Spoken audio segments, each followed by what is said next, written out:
Segunda de Corintios, capítulo 10, versículo 3.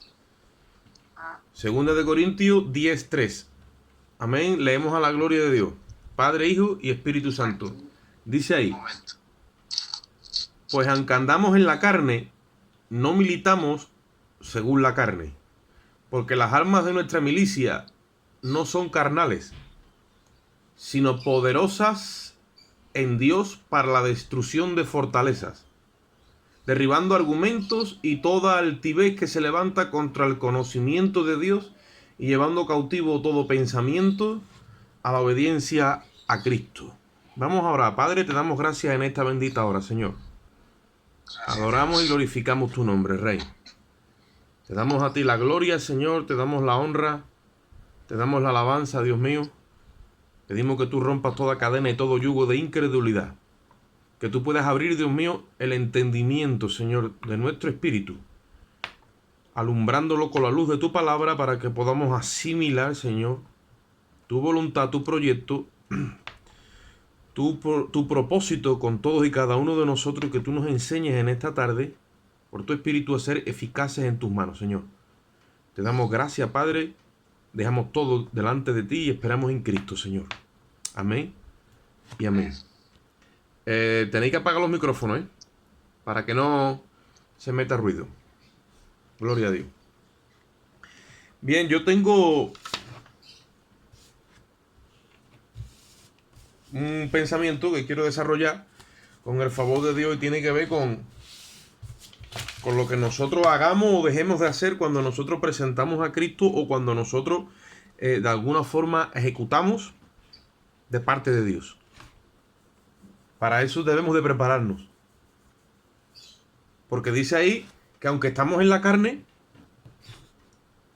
no militamos según la carne. O sea, el hecho de que yo esté en la carne no quiere decir que cuando yo vaya a la batalla o cuando yo me exprese de parte de Dios, o cuando yo intente de presentar a Jesucristo, o cuando yo intente de lo que quiera que yo haga, tengo que hacerlo no según la carne.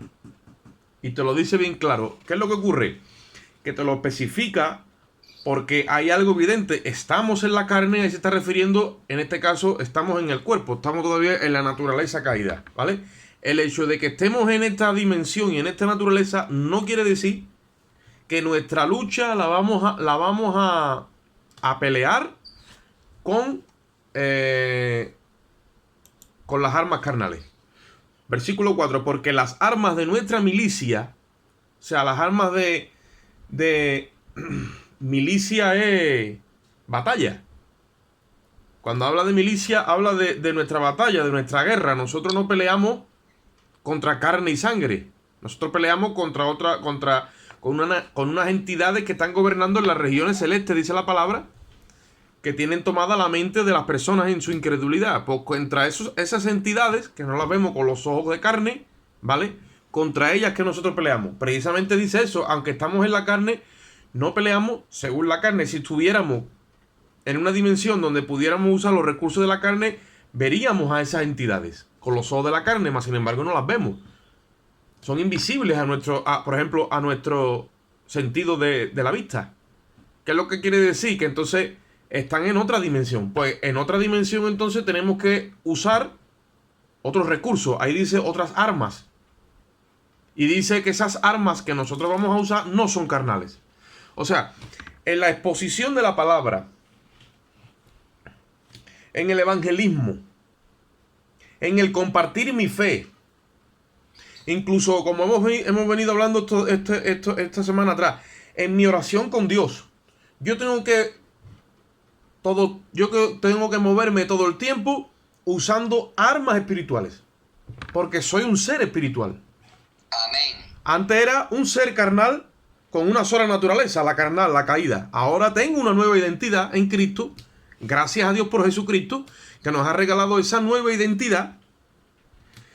Y entonces al quedar yo con esa nueva identidad, es a la nueva vida que he entrado, al nuevo hombre, donde Cristo es la cabeza, yo pertenezco a su cuerpo, que es la iglesia. Amén. Entonces, ¿qué sucede? Que yo voy a la cruz para ser convencido de mis pecados, y en la cruz es que yo recibo el perdón de mi pecado, de mis pecados, porque se me presenta a Cristo ya este crucificado. A él lo crucifican y su sangre, si yo la acepto en mi vida, hace que mis pecados sean borrados de la vista de Dios en el registro celestial. Número 1. Ahora, cuando yo entro a esas, cuando yo entro a esa gracia y entro a esa dimensión, por medio de la fe he entrado, ahora hay otra crucifixión. Ya no es la de Cristo. Ahora es la de mí, yo, la de mi persona. Para que lo que yo he recibido se manifieste aquí abajo. Entonces, ya tampoco, no puedo seguir viviendo yo. Tiene que vivir Cristo en mí. Una cosa es crucificar a Cristo por mis pecados. Y otra cosa es que mi yo quede juntamente crucificado con Cristo, como dice Gálatas 2:20, para que mi naturaleza caída desaparezca. Y sea reflejada todo el tiempo la nueva identidad en Cristo, que es la que empieza a expresarse con esas armas espirituales. Porque si nosotros si nuestro yo no está crucificado juntamente con Cristo, entonces las armas de nuestra milicia que se pueden expresar en nuestra vida cristiana pueden ser carnales. Y dice ahí el apóstol, aunque andamos en la carne, no podemos estar peleando conforme a la carne. ¿Por qué? Porque las armas de nuestra milicia no son carnales. No vamos a dispararle a seres que son de carne y hueso y sangre. Le vamos a disparar a seres que son espirituales. Amén. Estamos en guerra y estamos en batalla contra entidades, potestades, que habitan en las regiones celestes de maldad, que hacen que ponen en la mente de las personas, ponen en el corazón de las personas, ponen en el entendimiento de la persona fortalezas, argumentos, ¿vale? Estructuras, que eso hace que no le resplandezca la luz del evangelio. Entonces, si vamos al versículo 4, dice, porque las armas de nuestra milicia no son carnales. Y ahora dice, sino son poderosas en Dios. Cuando las armas que nosotros tenemos, que son espirituales, hacemos uso de ellas, eso tiene un poder impresionante. Y tenemos que ser testigos del poder que tienen las armas que tiene la iglesia. ¿Que son qué? Son armas espirituales. ¿Para qué dice que son efectivas? Dice, para derribar.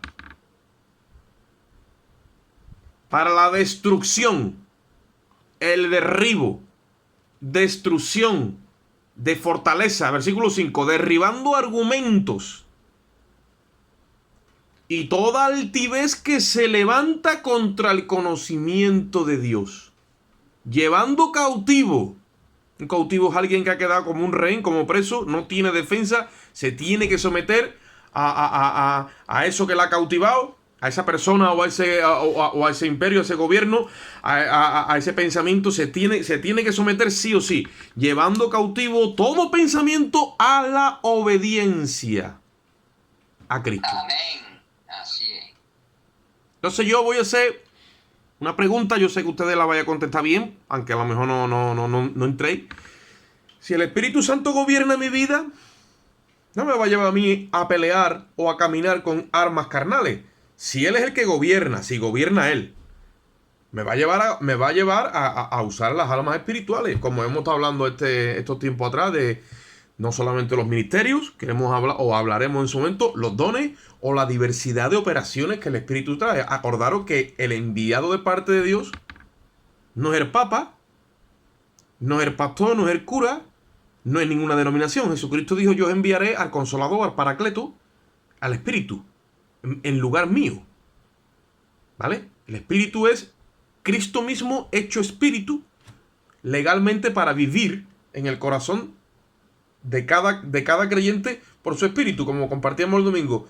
Dios viene a morar en el espíritu de cada ser humano que le ha dado con su boca cabida a Cristo, ha creído en el sacrificio ha creído en el sacrificio de la cruz, y ese espíritu de esa persona, que es la habitación más íntima, legalmente, bajo parámetros legales, en el ministerio de justicia celestial, esa habitación le pertenece a Dios, y cada espíritu de cada pecador arrepentido queda lavado con la sangre de Jesucristo y se convierte a todos los efectos en una sucursal viva, a tiempo real, desde donde Dios opera, como si estuviese en el mismo cielo. Esa habitación le pertenece a Dios, el espíritu de cada creyente. Dios mora en el espíritu y desde el espíritu es que empieza a transformar el alma y el cuerpo, los miembros del cuerpo, los empieza a someter y a usar como instrumentos de justicia. Estos mismos miembros que un día fueron usados para la iniquidad, ahora son consagrados para expresar la justicia de Dios. Ahora, si nosotros somos guiados por el Espíritu, tenemos que ser eficaces. El Espíritu no es ineficaz, el Espíritu es muy eficaz. El Espíritu es Dios mismo obrando en el corazón de cada pecador arrepentido. ¿Qué es lo que sucede? Cuando nosotros hablamos de derribar, de destruir fortalezas, cuando nosotros hablamos de derribar argumentos, ¿a qué nos estamos refiriendo? Nos estamos refiriendo a tirarle a la gente lo que tiene aquí montado. Aquí están los argumentos y aquí están las fortalezas y aquí está toda altivez y aquí está todo conocimiento que se levanta contra Dios. Lo tienen aquí.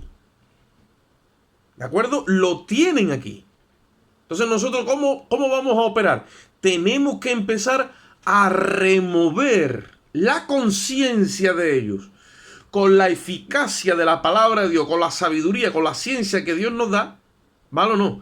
Para que llegue un momento que eso que para ellos es una fortaleza, eso que para ellos son unos argumentos impresionantes es como me dice mi hija, ¿no? Dice, hay un maestro que se dice, vamos, nosotros venimos del mono y vamos, no hay quien me refute a mí eso. Y dice que tú lo ves y parece que la última Coca-Cola en el desierto. Él tiene la revelación y vamos, y cualquiera lo va a mover de ahí. Bueno, pues un día va a llegar un creyente y le va a hacer ¡pa! Y le va a tirar todo el chiringuito.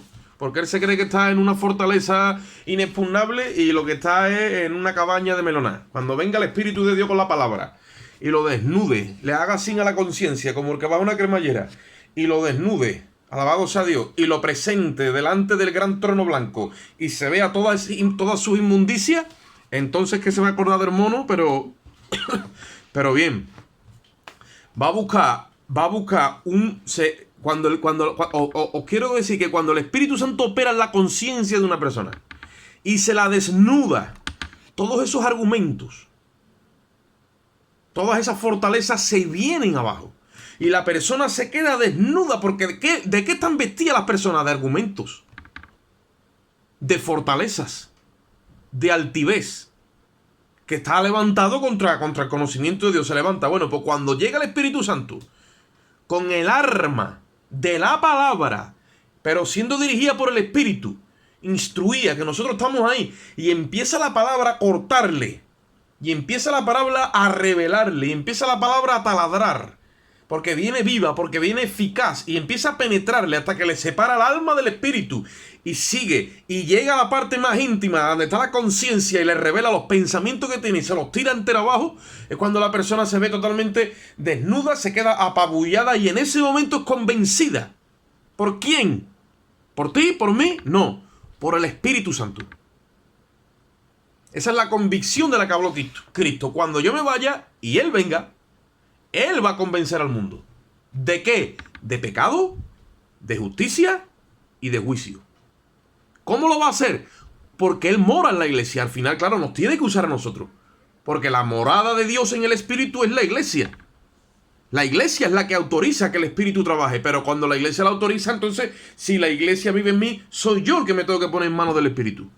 Soy yo el que tengo que adiestrarme en esta palabra y empaparme de ese aceite, de esa revelación, de ese conocimiento, para que cuando Dios me ponga delante las vidas, su conciencia sea removida. ¿Por qué os estoy compartiendo hoy esto? Porque muchas veces llamamos al compartir de nuestra fe, al evangelismo, a cualquier cosa que hacemos de parte de Dios, lo llamamos que hemos testificado, que hemos compartido. Os digo una cosa, si las conciencias de las personas no son sacudidas y removidas, hasta que las personas sean desnudas, no estamos haciendo la labor por el Espíritu. No estamos usando las armas del Espíritu, estamos usando armas carnales, que también están ahí. Pero esas no valen porque esas no derriban fortalezas. Esas no destruyen los argumentos. Todos los argumentos que las personas tienen, como tú se lo intentes de hacer ver de una forma carnal y humana, con tu intelecto, con tu capacidad, aunque uses la palabra, no importa. Tú puedes usar la palabra y ser ineficaz. Esa misma palabra la usa el Espíritu en ti y de un solo espadazo lo tira todo abajo. ¿Dónde estriba la diferencia? En que mi vida esté rendida a los pies del Espíritu Santo. En que mi yo esté crucificado juntamente con Cristo. En que ya no viva yo, sino que Cristo viva en mí. Entonces, cuando está esa llenura operando en mí, hay un fruto, hay una secuencia. ¿De qué se nos han llenado las iglesias estos últimos años? De gente convencida. Convencida a través de la religión, convencida a través de las capacidades humanas, convencida de un montón de cosas, pero lo que no tienen convicción es de pecado, de justicia y de juicio. Por lo tanto, no ha podido haber un arrepentimiento por el Espíritu, por lo tanto, no hay un nuevo nacimiento del agua y del Espíritu. No son partos.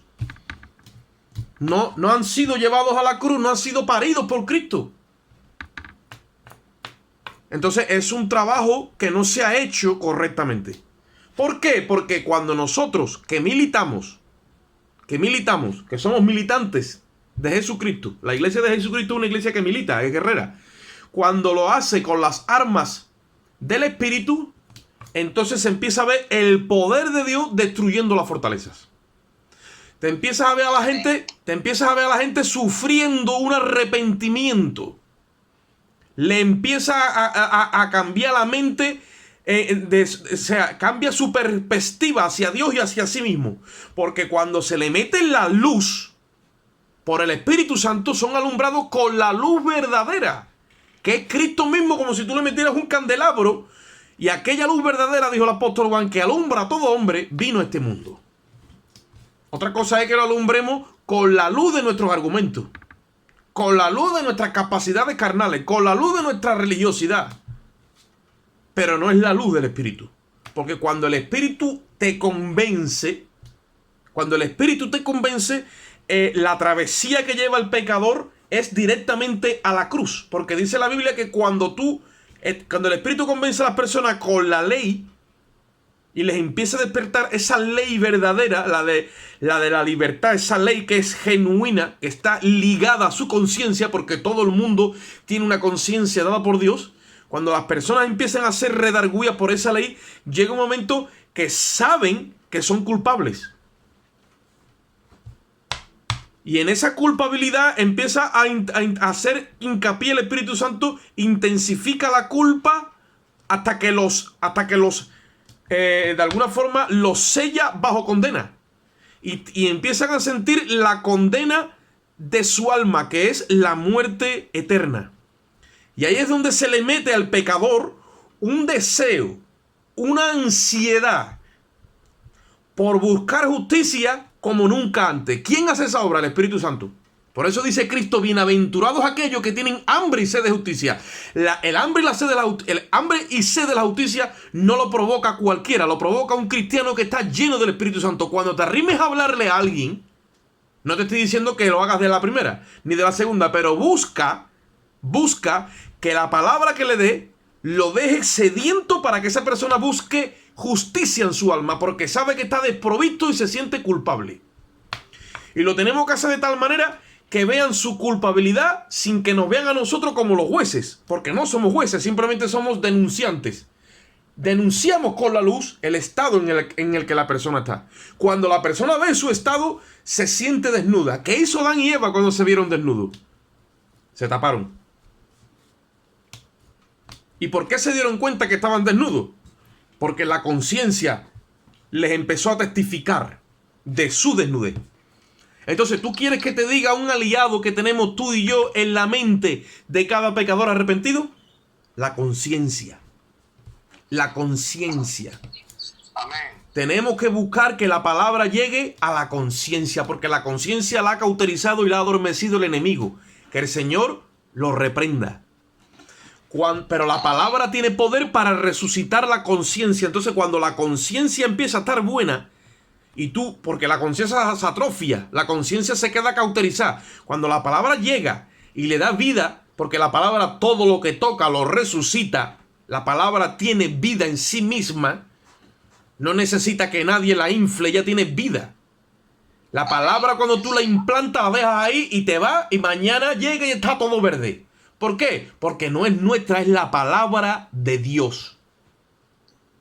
Séquese la hierba y marchítese la flor, dijo el profeta. La palabra del Dios nuestro permanecerá para siempre.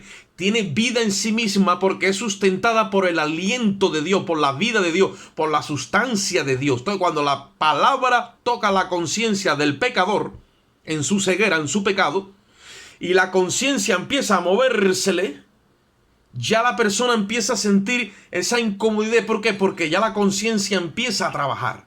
Dios la usa como una especie de filtro. Y empieza la persona a sentirse incómoda en su pecado. Empieza la palabra a resucitarle el pecado, porque la persona no ve su pecado.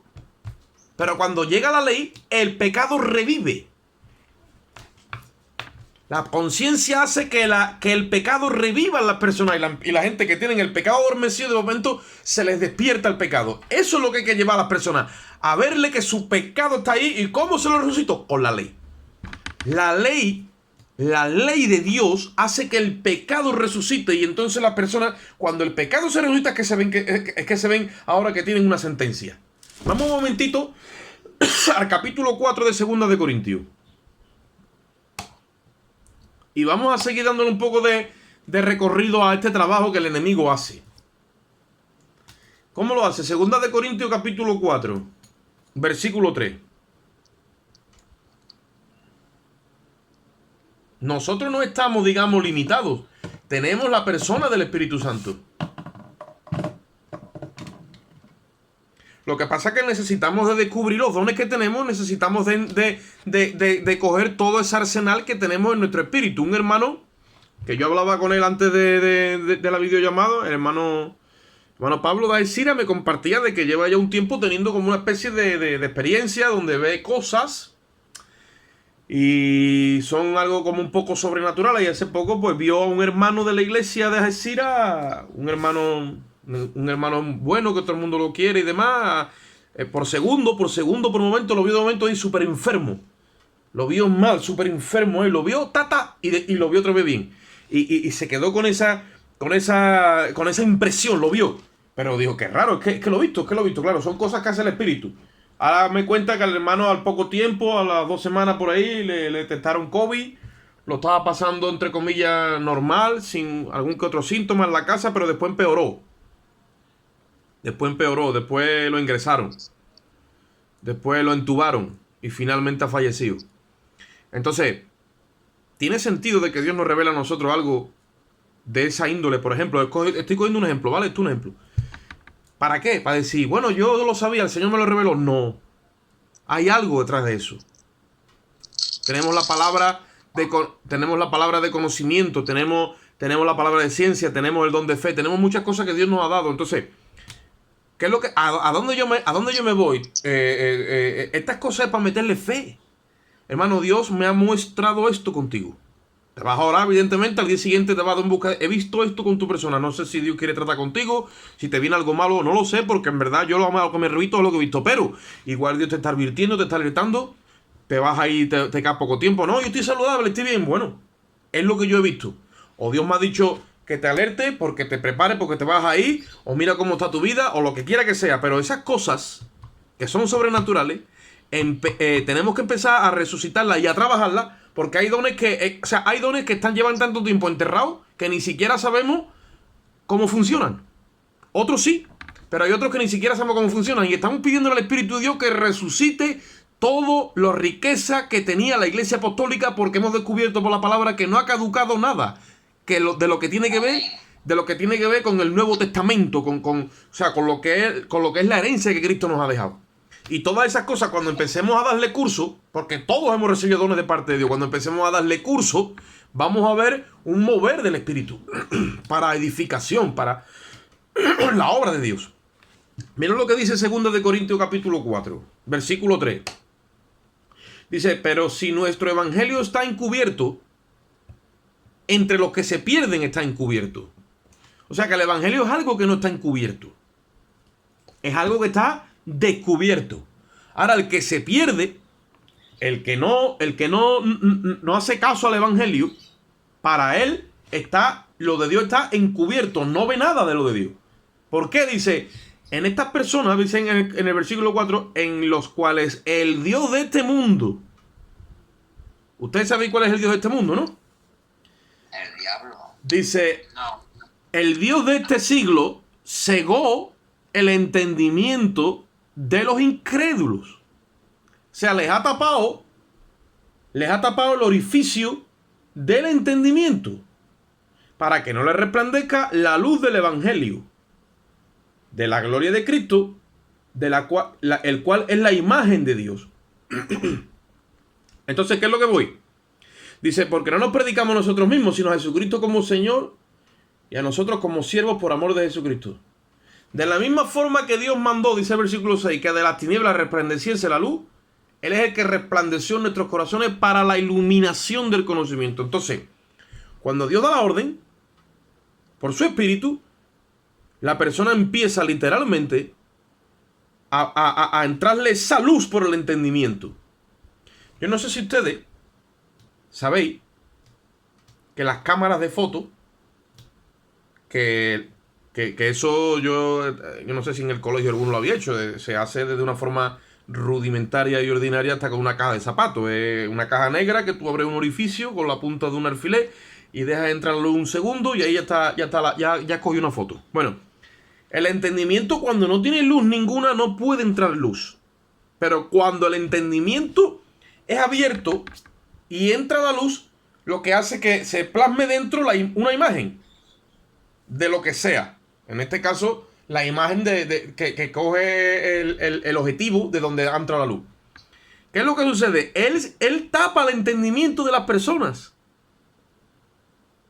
Y cuando nosotros les hablamos, bueno, no debe ser así, pero cuando se les habla, al tener el entendimiento tapado, no le puede entrar la luz. Porque el enemigo le ha cegado el entendimiento. Y al no poder entrarle la luz, no se le puede quedar en el corazón revelado cómo está interiormente su vida. Es necesario que la luz entre adentro de ellos. Esa luz la tenemos nosotros. Y nosotros empezamos a predicarle por aquí. Porque la fe, la palabra, es expuesta. Y la palabra es la que tiene que alumbrar el entendimiento del incrédulo. Por eso muchas veces oramos, y Pablo oraba, que nuestro entendimiento sea alumbrado, los ojos de nuestro entendimiento. La exposición de tus palabras alumbra, dijo el salmista. Tenemos que exponer el evangelio de tal manera que las personas sean alumbradas. Cuando el entendimiento les sea penetrado por la palabra, que en vez de a lo mejor algo leve, al principio es como una broca que viene rompiendo porque el entendimiento está cerrado. Esa palabra viene rompiendo y la fe va entrando por el oír. Y el oír se empieza a hacer algo ya que la persona lo empieza a asimilar por la misma palabra. La misma broca va rompiendo. Ahora, vuelvo y repito, ¿cómo es eso cuando afectamos la conciencia de la persona? Si las personas no se sienten afectadas en su conciencia, no reaccionan a nada. Están inmunes, como dice ahí. El evangelio para ellos está encubierto, están ahí en su mundo. Lo que tienen plasmado, unos argumentos, unas fortalezas, algo que está arraigadísimo en su corazón.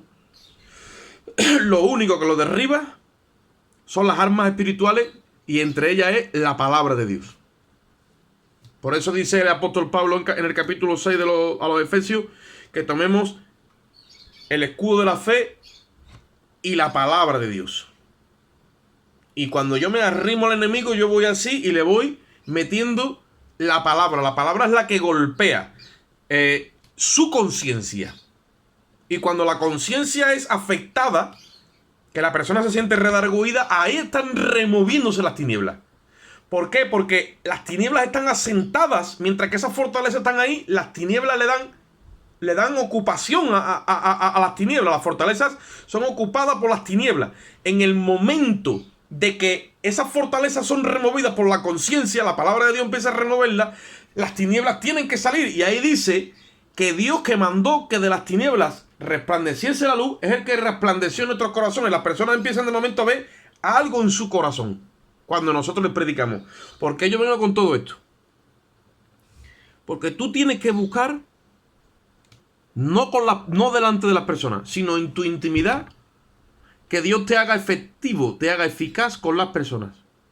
Que cuando la palabra que tú le des vaya sazonada con la gracia de Dios, pero sazonada en el Espíritu, eso toque esa parte que tiene que tocar para que la persona de alguna forma se quede. No podemos hablarle a la gente de Dios y que la gente luego siga en su mundo. No, los tenemos que dejar pensando en lo que le hemos dicho. Les tenemos que dejar, los tenemos que dejar pensando sobre la eternidad, sobre una sentencia, sobre la condenación, porque para eso es la ley. La ley convence al pecador de pecado, de justicia y de juicio. Hablarle en un plano jurídico, no hablarle muy religioso para que ellos intenten ser ahora muy santos. No. Ahí, ley pura, jurisdicción. O sea, plano jurídico, no hay forma de eludir la ley, no hay forma de eludir el juicio divino. Aquí te podrás escapar de los hombres. Allí no. ¿Por qué? Porque está establecido para los hombres que mueran una sola vez y después de esto el juicio. Y la muerte es una consecuencia del mismo pecado. La muerte es que ya te llegó el tiempo y se desnuda tu alma para ser puesta a disposición judicial. La muerte no es otra cosa que un desnudamiento del alma para que cuando las personas son puestas delante de Dios, pues allí sean juzgadas aparte de su materia orgánica, que es lo que nosotros llamamos el cuerpo o la carne. ¿Por qué os comparto todo esto? Hace un tiempo atrás tuve una especie de debate, esto mismo que estoy hablando, y vi una persona súper argumentada. O sea, ella misma estaba y además lo decía como diciendo, como de carretilla, como diciendo, y no me digas nada. Ella misma no tenía mucha confianza en lo que decía, pero me lo quería plantar. Y cuando yo me fui, el Espíritu Santo trató conmigo y me dijo, mira, toda esa argumentación que te ha puesto la tiene muy clara. Bueno, pues el día que sea desnudado y pase a disposición judicial, las personas delante de Dios, todos esos argumentos que dicen en su mente, que tienen en su mente, no, que Dios, que esto, que lo otro, que para allá, que para acá, todo, no pueden tirar de eso porque le he sacado. O sea, cuando la persona se queda sin cuerpo, todos los argumentos que aquí tiene en la tierra, no puede tirar de ninguno porque están fuera. Y solamente se verá la conciencia diciéndole todo lo que le dijo, acusándolo. Y por eso dice la Biblia que toda boca se cerrará porque no va a poder argumentar nada. Pero claro, ese momento es un momento que ya la persona no puede tampoco librarse del juicio. Nosotros tenemos que tener la suficiente capacidad para que antes de que le llegue el momento de presentarse jurídicamente a disposición judicial, antes nosotros con la denuncia, con la exposición de la palabra, podamos exponerle la verdad de Dios de forma de que la persona se sienta denunciada, no juzgada, porque un policía no puede juzgar a nadie, pero puede denunciar. Y sabe que va a ser puesta a disposición judicial si esa denuncia procede y va tomando su curso. Entonces nos toca denunciar de parte de Dios la condición en la que está cada alma y al mismo tiempo presentarle el evangelio como la solución y el camino y la buena noticia en medio de la condición en la que la persona está. Porque todo se trata de un proceso jurídico. ¿Y qué es lo que sucede? La iglesia ha querido religiosamente presentar el evangelio. La gente cuando se siente redarguido o redarguida por alguien, por un evangelista, un evangélico religioso, intenta ser más buena.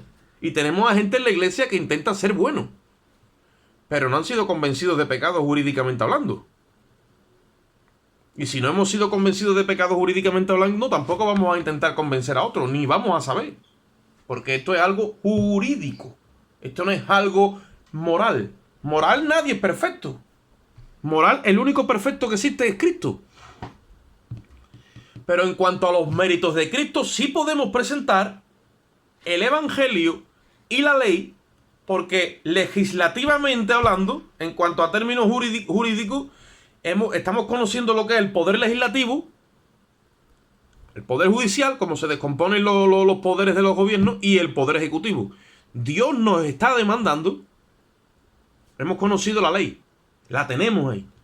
Hemos conocido cómo jurídicamente se mueve todo esto, porque jurídicamente le podemos presentar el evangelio a una persona después de haberlo denunciado. Como el perdón de sus pecados. ¿Qué es lo que Dios nos está demandando? Un tercer poder que nos ha entregado. ¿Cuál es? El poder ejecutivo. Dios ya nos va a llevar a empezar a ejecutar. El poder ejecutivo es el que ejecuta. Y vamos a empezar, y tenemos que empezar a ver una diferencia entre el evangelismo con armas carnales y el evangelismo con armas espirituales. Y Dios nos está llamando desde nuestra intimidad. Vamos, el que no, yo vuelvo y repito lo mismo, pero esto no es para hacer ni a sesión de personas ni distinción. Yo lo que intento de expresaros es que se levantéis como discípulos de Jesucristo con la máxima puntuación, o sea, con el máximo de grado con armado hasta los dientes para hacer la obra de Dios. Desde tu intimidad. Si Dios te da las lenguas, úsala para que tu alma se edifique. Habla misterios con Dios. Eso viene con el bautismo. Dios te va a llevar a gemir por las almas. Muchas veces queremos convencer a las almas cuando nos las encontramos y no hemos sentido nada por ellos en la intimidad. Pero cuando Dios te hace sentir dolor, el dolor que Cristo siente por las almas, cuando lo comparte contigo en la oración y tú entras en un gemido indecible, porque así es como Cristo gime por las almas, ya que Cristo tiene un corazón puro, no es como el nuestro que está como se endurece por las situaciones de este mundo. Igual que al oro le echan aleaciones y ya no es puro, pero el oro puro de 18 quilates es muy blandito. Así es el corazón de Cristo. Cristo se sensibiliza con cualquiera que lo ve sufriendo y empieza a clamarle al Padre con todo su corazón. Y en esa gestión de intercesión nos quiere meter a nosotros para hacernos partícipes. Y muchas veces cuando el Espíritu te agarra, porque muchas veces creemos que esto es un cuento, pero y hablamos de muchas tonterías. El dolor que Cristo siente por un alma que está perdida puede llegar a ser como una mujer cuando está pariendo. Y nosotros muchas veces no hemos experimentado ese dolor de ese alma que si se pierde por toda la eternidad. Y después queremos ganarla. Pero no hay nada más lindo que parir un alma en oración. Meterte con Cristo y gemir con Él. Hasta que suframos dolores de parto, como dice el apóstol Pablo. Dile al Señor, enséñame, Dios mío, a gemir por las almas. Enséñame como tú veas las almas. Porque tú pagaste el precio por ellas. Nadie como tú las ama. Comparte ese amor conmigo. Déjame que yo lo sienta en mi corazón. Déjame que yo me exprese. Yo quiero parirla juntamente contigo. Y cuando tú te metes ahí en la oración, te estoy hablando de un trabajo que hay que hacer antes del evangelismo eterno. Es en la intimidad. Cuando tú oras a tu Padre que está en los secretos. Y cuando tú has clamado ahí, tú vas a ver la recompensa de tu Padre en público. Pero tú sientes un amor diferente por las almas. Porque no es el amor de la carne. Es el amor del Espíritu. Y el amor del Espíritu es muy diferente al amor de la carne. El amor de la carne es capaz de dar todos tus bienes a los pobres y no tener amor. Y cualquiera que escuche esto dice, pero eso puede ser, eso lo dice Pablo. Si yo diere todo lo que tengo a los pobres y no tengo amor, nada soy. Pero ¿cómo voy a darle todo lo que tengo a los pobres sin tener amor? Sí, porque el yo es muy religioso. Pero cuando el yo se queda crucificado, que ya no tiene más nada, sino simplemente Cristo vive en mí, Cristo agarra tu odre y empieza a exprimirte ahí delante de la presencia de Dios. En esa intimidad. Y tú empiezas a ver como las almas literalmente se pierden por toda la eternidad. Porque, hermano, yo hablaba el otro día con un hermano y yo digo, se ha metido la tibieza del mundo en la iglesia, se ha metido la frialdad. Y no es propio, no es concebible delante de Dios de que nosotros digamos que amamos a las almas. Y estamos entrando como en una dualidad, estamos entrando con una hipocresía. Después nuestra intimidad no estamos sufriendo por ella. Y la frialdad del mundo se está metiendo en el corazón de la iglesia. Por eso es que está viniendo la tibieza. Yo le decía el otro día a un hermano, yo estaba en tanatorio donde ha venido el jefe de seguridad, el celador, y ha dicho, señores, silencio, por favor, que esto es un tanatorio. Y estaba allí el familiar, el amigo, el conocido, el que sea, y estaban todos con los móviles y todos hablando como si tal cosa. Hace 20 años atrás, hace 15 años esto no pasaba, tú te sentabas allí tranquilamente, callado, con tu corazón compungido, o si no, guardaba silencio y le decía a la familia, mira, aquí estoy, y te quedaba 5, 10 minutos, 1 hora, 2 horas, lo que sea, pero le estaba intentando demostrar tu condolencia a ese familiar que lo está pasando mal, y ahí, pero hoy día no, es que se ha metido, es que esto ven un tanatorio diciendo, sí, bueno, ¿y con quién juega el Betis esta noche? Pero vamos a ver, ¿esto qué es lo que es? Y así está el mundo. Pero la iglesia está cogiendo el mismo camino. Entonces nosotros no podemos engañar a nosotros mismos. Cuando tú te metes con Cristo.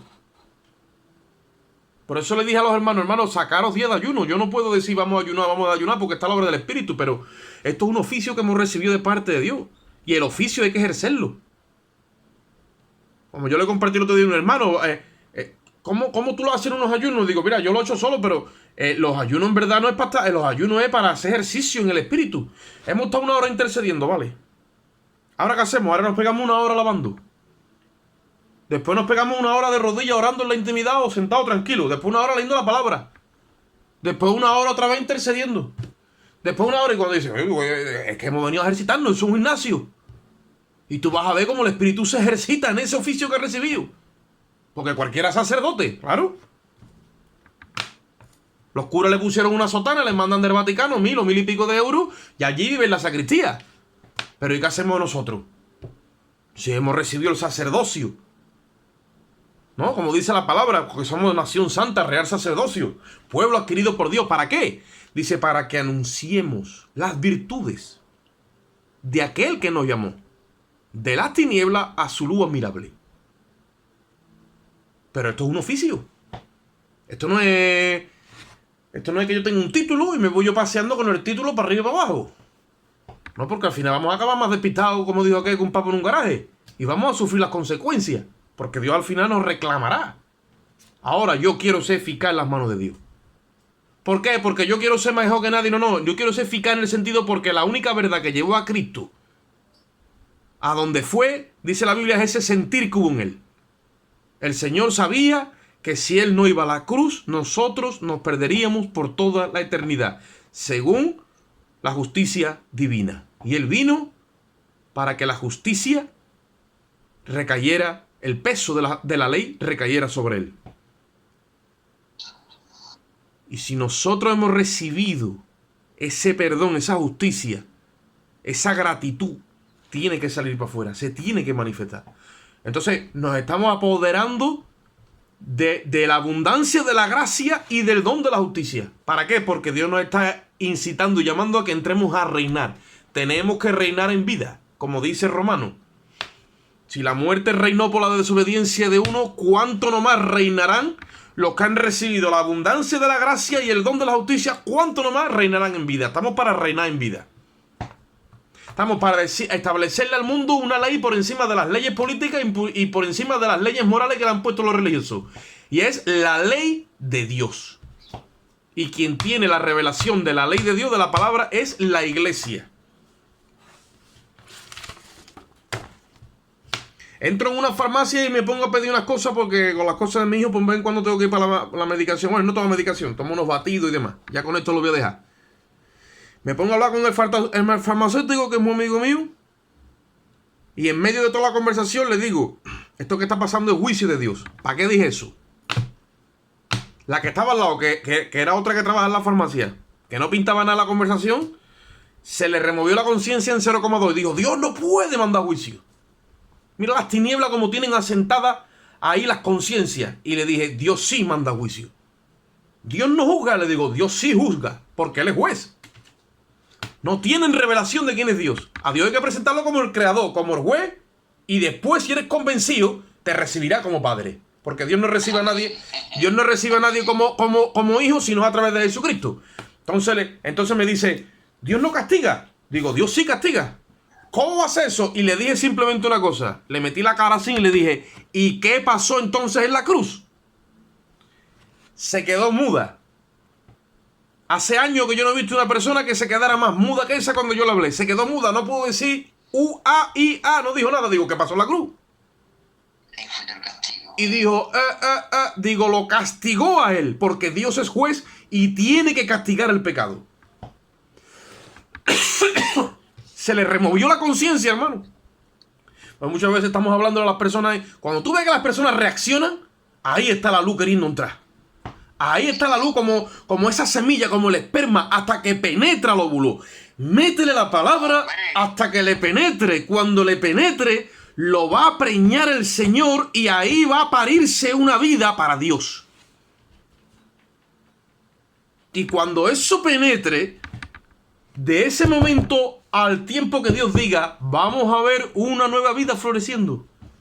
Esa es la misión de la iglesia. Ganar las almas para Jesucristo, pero con las armas de la milicia, que son las espirituales. Porque las armas de nuestra milicia no son carnales, son espirituales, son poderosas en Dios. Amén. Acabo ya con esto. Acabo con esto, porque quiero hacer más o menos siempre unos 45 minutos. Acabo con esto. Vete a la oración y dile a Dios, Dios mío, yo quiero empezar del principio si hace falta. Yo empecé muchas veces del principio. Y seguiré empezando si hace falta. Pero quiero que la obra vaya con la plomada desde abajo otra vez. Méteme el nivel, méteme la plomada. Quiero que mi vida vaya dirigida por tu espíritu. Enséñame, adiéstrame, capacítame tú.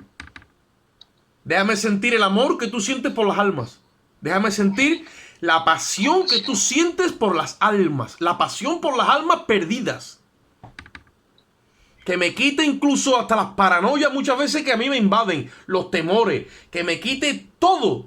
Para yo ser verdaderamente eficaz en tus manos. Que el amor de Dios reine y gobierne mi vida. Yo no me puedo mover en una fe que obra por el temor. Todo el tiempo cuando el Espíritu Santo gobierna nuestras vidas, la fe que engendra es la fe movida por el amor. Ese amor genuino, puro. Que el único que lo conserva puro es la sana doctrina. Como Pablo le dice a Timoteo, el propósito de este mandamiento es el amor nacido de corazón limpio. Si nuestro corazón se ensució por las situaciones del camino, que Dios limpie nuevamente nuestro corazón para que podamos ver a Dios con un amor increíble, que podamos ver al prójimo, a nuestro cónyuge, nuestra esposa, nuestro esposo, nuestros hijos, los hermanos en la fe, con ese amor fraternal, los perdidos, para que todo sea reiniciado y depurado y purificado de nuevo, para que mi conciencia esté limpia. Que lo único que limpia la conciencia es la sangre. Yo tengo que estar continuamente, literalmente, mirando esa cruz para que ese elemento que no es físico, sino que es espiritual, mantenga mi conciencia limpia, que es la única forma de servirle yo al Dios vivo. Dice Hebreos capítulo 9, versículo 14, que si la sangre de toros y de machos cabríos limpiaban a los inmundos cuando la mezclaban con la ceniza de la becerra roja, dice, ¿cuánto nomás la sangre de Cristo, el cual se ofreció a Dios por el Espíritu Eterno, limpiará vuestras conciencias de obras muertas para que le sirváis al Dios vivo? Pero tenemos muchas veces la conciencia llena de obras muertas. Y esas obras muertas nos detienen. Nos llevan a la religiosidad, nos llevan a la tibieza, nos llevan a la hipocresía, nos llevan a andar en un montón de formas que no podemos andar. Tenemos que limpiarnos de toda obra muerta. De todo rencor, de toda rencilla, de toda situación. Liberarnos de ese prepucio que muchas veces está lleno de mosquitos y nos tiene lleno de purga. Y venga a rascarnos. No, libre. Y en esa liberación del Espíritu, entonces, encaminarme a hacer la obra. Con la armadura del Espíritu. Y muchas veces, y no buscar la amistad de la gente de una forma carnal. Buscar que la gente se reconcilie con Dios. Porque cuando tú llevas la palabra por el Espíritu, a lo mejor no son amigos tuyos. Pero vas a conseguir que se reconcilien con Dios. Porque el ministerio que tenemos es el de la reconciliación. El embajador de Jesucristo tiene el ministerio de la reconciliación por la palabra que Dios le ha dado. Vámonos un momentito a 2 Corintios, ahí donde estamos, pero en el capítulo 5, y ya con eso lo dejamos. Y nos vemos el jueves si Dios lo permite. Segunda de Corintios. Versículo 16. Segunda de Corintios 5:16. Dice, de manera que nosotros de aquí en adelante a nadie conocemos según la carne. Es lo mismo que venimos hablando. No podemos tener identificación con nadie en los parámetros de la carne. Dice, y si aún a Cristo conocimos según la carne, ya no lo conocemos así. Anda, te está diciendo al mismo Cristo. No podemos identificarnos con un Jesús judío. No podemos identificarnos con Jesús en ninguna índole que no sea en el espíritu. ¿Vale? Dice, de modo que si alguno está en Cristo, nueva criatura es. Las cosas viejas pasaron y aquí que todas son hechas nuevas. Dice, y todo esto proviene de Dios, quien nos reconcilió consigo mismo por Cristo. O sea, que el propósito de Dios es reconciliar a la gente con Él. Y ahora dice, y nos dio el ministerio de la reconciliación. Ese es el ministerio que tenemos. El de la reconciliación, el que la gente se reconcilie con Dios. ¿Veis? Y dice en el versículo 19, que Dios estaba en Cristo, reconciliando consigo al mundo. Dios quiere que la gente se reconcilie con Él. Y lo ha hecho en la persona del Hijo. No nos ha mandado a ninguno de nosotros a pagar. Ha mandado a su Hijo. Y su Hijo obedientemente ha ido a pagar lo que a nosotros nos pertenecía. Y quiere que nosotros le llevemos esa buena nueva al mundo. Porque si nosotros rechazamos esa reconciliación en Cristo, cada uno tendrá entonces que pagar por haber rechazado esa reconciliación y ese sacrificio. Dice que Dios estaba en Cristo reconciliando consigo mismo al mundo, no tomándoles en cuenta a los hombres sus pecados. O sea, es el tiempo donde Dios ha decidido no tomarle en cuenta a los hombres sus pecados porque se los ha cobrado en Jesucristo. Este es el tiempo. Y hay que llevar a las personas primeramente a convencerlos de que están en deuda con Dios y en pecado, para que después vengan a Cristo y les reclamen ese acta de justificación cuando en la cruz le entregan su vida. Dice en el versículo 19, y nos encargó a nosotros la palabra de la reconciliación. Nosotros tenemos ese encargo, hermano. Tú puedes decir tranquilamente, a mí Dios me ha encargado esto. O no decirlo. El que se la ha encargado, siente esa carga. ¿Ah? Muchos dicen, yo tengo un cargo en la iglesia. Muy bien. Pero otra cosa es que Dios no da cargo. Dios da carga. Porque cuando Dios te encarga algo, tú no sientes un cargo. Tú lo que sientes es una carga. ¿Y qué carga es esa? La que lleva Cristo. Él dice, echa sobre mí tu carga que yo la llevaré. Y ahora te voy a compartir la mía, que es mi yugo, que es fácil y ligero. Pero si quieres crecer y servirme y ser mi siervo, entonces vente a la oración y te voy a dejar sentir la carga de las almas perdidas. Y te voy a encargar el ministerio de la reconciliación para que vayas y les digas que yo los amé tanto que fui por ellos a la cruz. Amén. Así es. Y dice, así que versículo 20, somos embajadores. Un embajador es uno que representa a su país en otro país. Estamos representando a Cristo aquí en la tierra, porque nuestra ciudadanía está en los cielos, dice la Biblia. Todo eso tiene que ver con la nueva criatura, el nuevo hombre y la nueva identidad. No militamos en la carne, militamos en el Espíritu. Versículo 20, somos embajadores en el nombre de Jesucristo. Como si Dios rogase por medio de nosotros, o rogamos en el nombre de Jesucristo, reconciliados con Dios. Amén. Ese es el mensaje. Ese es el ministerio. Las conciencias de las personas son nuestras aliadas. Vamos a aprovecharlas. Vamos a remover la conciencia para que sepan que un día van a tener que dar cuenta delante del tribunal celestial. Y Dios nos va a dar la suficiente capacidad y sabiduría para llevar las almas a Cristo. Con las armas espirituales. Y derribar toda fortaleza y todo argumento para traer cautivo todo pensamiento a la obediencia a Cristo. Tenemos que meternos en esa línea, porque esa es la línea del evangelio y es a lo que Dios nos ha llamado. Aparte de eso, todo lo que se salga de eso es religión y religiosidad. Así es. Y entonces de eso hay que sacudirse. Eso hay que sacudírselo. Porque eso te coge y te deja cao. Bueno, amado, el tiempo ha avanzado. Yo espero que que el Señor nos bendiga con su palabra. Seguí cada uno de ustedes meditando en esta palabra, incluso buscando en la Biblia más. Y si Dios lo permite, pues nos veremos el jueves, que sigamos con esto. Tengo pendiente